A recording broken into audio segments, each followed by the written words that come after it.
Dans cette vidéo, nous allons donc voir comment faire l'entretien de son radiateur afin qu'il continue à bien chauffer. Et oui, parce que les radiateurs à eau chaude ont besoin d'un entretien pour qu'ils fonctionnent correctement sur la durée. L'entretien de vos radiateurs est quelque chose de très important, sinon ils vont être de moins en moins efficaces, ce qui va donc provoquer une élévation de votre facture énergétique et ce qui peut aussi détériorer le matériel, donc les radiateurs, les tuyaux, mais aussi votre chaudière. Il est donc très important de faire l'entretien de ces radiateurs et de bien savoir les utiliser.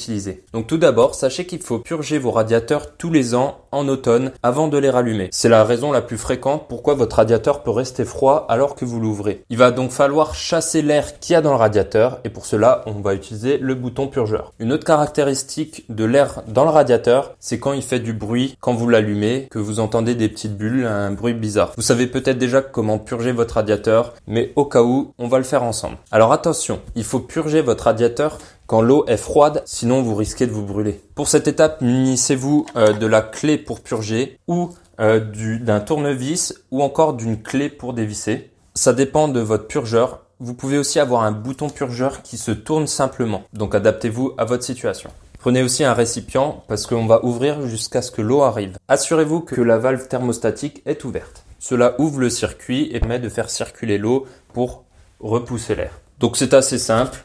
On met la clé au niveau de la vis. Avant de tourner, on a son bol. On tourne dans le sens inverse des aiguilles d'une montre. Et normalement, l'eau doit couler comme vous le voyez ici. Et vous n'avez plus qu'à refermer dès que l'eau arrive et qu'il n'y a plus d'air dans le radiateur. Et voilà, la purge pour ce radiateur a été faite. C'était très simple et très rapide, mais c'est souvent très important et très efficace. On passe maintenant à la deuxième partie de l'entretien de son radiateur, qui va maintenant se passer de l'autre côté au niveau de la tête thermostatique. Alors ce qui est important de savoir, c'est que lorsque vous n'utilisez pas le radiateur, c'est-à-dire pendant le printemps, été, automne, il faut laisser ouvert la valve thermostatique sur le maximum. Et pourquoi cela? Eh bien à l'intérieur se trouve un petit ressort, c'est ce qui permet d'ouvrir ou de fermer le radiateur, donc pour se chauffer ou non. Et quand vous tournez la tête sur le minimum, en fait vous appuyez sur le ressort qui ferme l'entrée d'eau. Et quand vous ouvrez au maximum, eh bien vous relâchez la pression et donc l'eau chaude arrive. Mais ce ressort peut être encrassé parce que la poussière va venir à l'intérieur et donc ce petit ressort peut rester coincé sur la position fermée. Surtout quand vous le laissez fermer pendant plusieurs mois. C'est pourquoi quand vous arrêtez votre chaudière en fin d'hiver, eh bien ouvrez toutes les valves thermostatiques de tous vos radiateurs. Comme ça, vous vous épargnerez quelques interventions inutiles, comme ce que je vais vous montrer dès maintenant. Vous avez déjà purgé votre radiateur juste avant, et pourtant le radiateur ne chauffe toujours pas. Donc allons voir si ça vient du ressort. Pour cela, il faut enlever la tête thermostatique. Il y en a qui se déclipsent, celle-là se dévisse, et d'autres ont un collier de serrage. Adapté en fonction de votre situation, bien sûr. Là, nous allons le dévisser. Étant donné que la chaudière est allumée, et que le ressort fonctionne, vous allez peut-être entendre le radiateur fonctionner au maximum. Et oui, c'est ce qui se passe quand on enlève la tête, le ressort se relâche au maximum et c'est comme si c'était ouvert sur 5. Si cela ne se passe pas pour vous, c'est peut-être que le ressort ne fonctionne pas. Allez, c'est parti, on va dévisser la tête. Voilà, la tête est dévissée. Maintenant, pour savoir si le ressort est bloqué, eh bien, il y a juste à le pousser. Et s'il ne s'enfonce pas, c'est sûrement qu'il est déjà sur la position fermée et qu'il est coincé. Faites-le quand même avec une pince pour avoir plus de force et que ça ne vous fasse pas mal. Et si vous n'arrivez pas à appuyer, c'est peut-être qu'il est sur la position fermée. Alors, que faire maintenant s'il est coincé? Eh bien, c'est assez simple. Premièrement, vous pouvez essayer simplement de taper. On met des petits coups secs au niveau du robinet, surtout pas sur les tuyaux, ça pourrait les abîmer. Et pas non plus sur le plastique, ça pourrait l'abîmer aussi. Et s'il ne vient toujours pas, vous pouvez essayer du dégrippant. Donc vous pouvez appliquer un petit coup de dégrippant et essayer de renfoncer de nouveau. Normalement, il devrait pouvoir refonctionner. Au niveau du dégrippant, essayez d'utiliser quelque chose qui graisse à la fois. Pas uniquement du dégraissant, sinon ça peut assécher le mécanisme. Et voilà, une fois le ressort de nouveau en fonction, vous pouvez remettre la tête thermostatique. Pour cela, faites bien attention de la remonter droite, c'est-à-dire le curseur en haut au même niveau que lorsque vous l'avez démonté.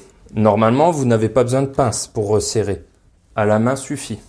Normalement, si vous avez bien purgé votre radiateur et que vous avez réparé le ressort, eh bien, votre radiateur devrait chauffer de nouveau. Ça suffit dans 90% des cas. Mais parfois, si votre radiateur ne chauffe pas ou chauffe très mal, ça peut venir encore d'autres choses. C'est ce qu'on va voir tout de suite. Donc après avoir purgé et vérifié le ressort, le radiateur ne chauffe toujours pas. Eh bien, ça peut venir d'une troisième source. Comme vous vous en doutez, ça va se passer ici, au niveau du T de réglage. Et oui, peut-être que le réglage est mal fait, peut-être qu'il est trop serré, et donc cela provoque une limite au niveau du chauffage. C'est assez simple de savoir si le problème vient d'ici. Il vous suffit de l'ouvrir, et ensuite, avec une clé hexagonale correspondante, vous allez pouvoir le dévisser. Munissez-vous d'une clé adaptée. Ici, c'est une clé de taille 10. Insérez la clé dans le trou, puis tournez dans le sens inverse des aiguilles d'une montre. Ça va ouvrir le mécanisme. Si la chaudière est ouverte et que la valve thermostatique est aussi ouverte et que le problème vient d'ici, soudain, vous allez entendre le radiateur s'allumer, l'eau rentrer et vous allez sentir l'eau chaude arriver. Ça se fait instantanément. Cet hiver, nous avons eu un problème ici. J'ai vérifié le purgeur, j'ai vérifié le ressort et pourtant, tout allait bien, mais le radiateur restait froid. Eh bien, j'ai vérifié ici et simplement en tournant un demi-tour, eh bien, le radiateur fonctionne à nouveau. Pour votre information, le réglage ici est quand même quelque chose de très complexe. Il doit être fait par un professionnel parce qu'en fonction de la distance et de la hauteur par rapport à votre chaudière, eh bien, il va falloir le régler différemment. Les radiateurs les plus proches de la chaudière vont recevoir plus d'eau chaude que ceux qui sont loin ou plus haut. Et donc, il va falloir un peu plus laisser fermer ceux qui sont proches de la chaudière et laisser ouverts ceux qui sont plus loin de la chaudière. Ici, nous sommes assez proches de la chaudière et donc, on ne l'ouvre que de 1 tour environ.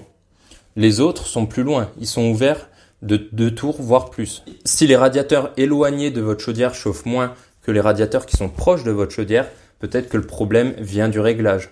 Alors, vous pouvez essayer vous-même de le régler comme je vous l'ai expliqué, ou sinon faites appel à un professionnel. Je reprends ma clé, je referme le bouchon et le réglage est terminé. Après cela, normalement, votre radiateur est censé fonctionner, mais il peut mal fonctionner. Et oui, il reste une dernière source de problème et celle-là par contre, elle est assez importante et elle est un peu plus compliquée à réparer. La dernière intervention sur un radiateur, c'est son désembouage. De la boue, vous allez me dire? Eh oui, il peut avoir de la boue à l'intérieur de vos radiateurs et de tout le circuit de chauffage. La boue se forme en fait du calcaire qu'il y a dans l'eau, mais aussi de la corrosion des tuyaux et des radiateurs, du circuit tout entier, mais aussi de micro-organismes qui se trouvent dans l'eau. Cette boue est caractérisée par de l'eau de couleur marron, avec des petits morceaux dedans, des petits morceaux marron, noirs. Mais comment savoir si vos radiateurs sont emboués? Eh bien, en réalité, c'est assez simple. Déjà, vous pouvez toucher lorsqu'il est en fonction s'il y a des parties froides. En général, elles se trouvent en bas. Si toute cette région de votre radiateur reste froid alors que ça chauffe bien, c'est que probablement, il va falloir désembouer votre radiateur. De plus, quand vos radiateurs sont encrassés, ils provoquent un petit bruit de craquement. C'est aussi significatif qu'il peut être emboué. À ne pas confondre avec les bruits de bulles d'air qui peuvent être simplement purgés. En tout cas, sachez que cette intervention de désembouage, il faut quand même le faire tous les 10 ans, peut-être même moins. Et si vous avez un sol chauffant, c'est encore plus régulier, mais ça vous devez déjà le savoir.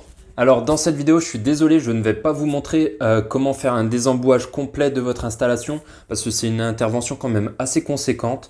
Normalement, il faut des produits spéciaux et puis surtout une machine assez grosse qui permet de souffler et faire des à-coups dans le circuit et donc décoller toute la crasse. En plus de ça, il y a quelques trucs techniques à savoir parce que sinon on peut créer des bouchons et ça peut empirer votre situation. Quoi qu'il en soit, vous pouvez quand même louer cette machine à la journée si vous désirez essayer vous-même.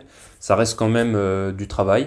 Il existe aussi une deuxième façon qui permet de rincer son circuit sans forcément vidanger fortement en mettant du produit dans votre circuit, donc du liquide de désembouage, et quelques jours après de vidanger tout le circuit. Et ça reste beaucoup de choses à faire que je ne vous expliquerai pas dans cette vidéo parce que ça commence à être un peu plus complexe. Alors si vous voulez faire appel à des professionnels, ça vaut entre 300 et 1000 euros. Mais sur les années, vous allez être plus rentable parce que vous allez plus chauffer tout en ne consommant moins d'énergie pour mieux chauffer.